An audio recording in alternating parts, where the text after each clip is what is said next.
Hi, Nigel.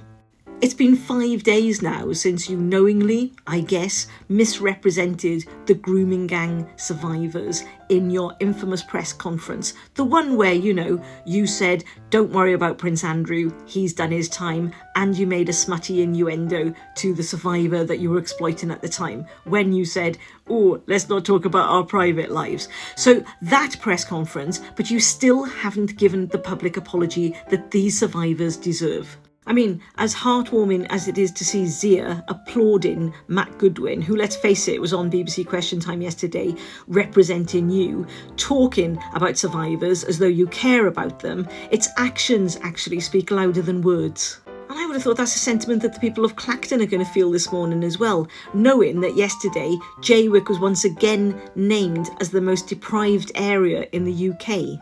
And your comment around this was really quite telling. Like, nice that you're empathising with them, saying that it's sad that things aren't improving quicker. You're the MP for that area. It's for you to fight their corner every week in Parliament. But to date, you've mentioned America more than you've mentioned Clacton.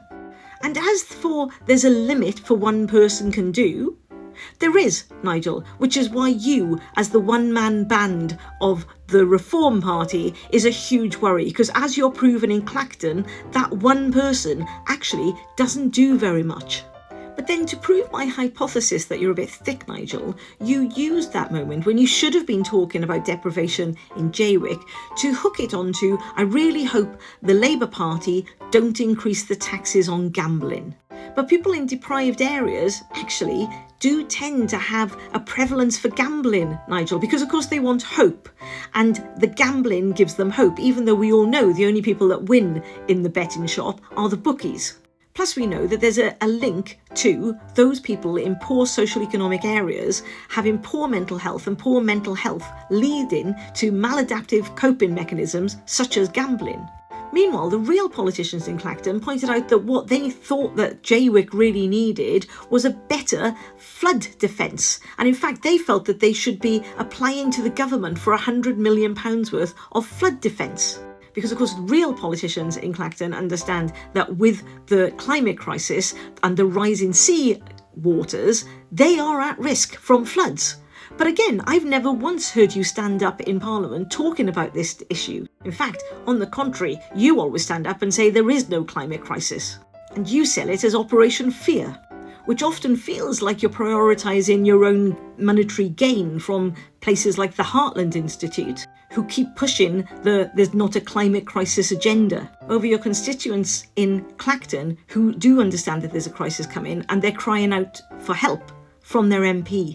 That's you. It's almost like you believe being an MP of a constituency is simply about rocking up, having a photo op and pissing off. Fascinating to watch this video that your latest chairman, Dr. David Bullshit, has put out today, saying that he is responsible for Reform's health policy, to trust him. Yet it was only a matter of weeks ago that he was stood on the stage in your conference and introduced Dr. Hasim Malhotra as somebody that had been advising him. Like, he literally said the words, Nigel, that Dr. Malhotra had worked with him to write Reform's UK health policy. Hard to trust him, though, isn't it, when the person that's advising him is now under investigation from the GMC for, well, let's face it, spouting conspiracy theories and undermining science. I mean, I'm being slightly disingenuous because I didn't trust Dr. David Bullshit before that either. I've always had an issue with the fact that he was trying to flog people HIV testing kits when actually they were available for free on the NHS, which sort of undermines his big video today, really, doesn't it, Nigel? Anyway, I won't keep you. I know that you're busy.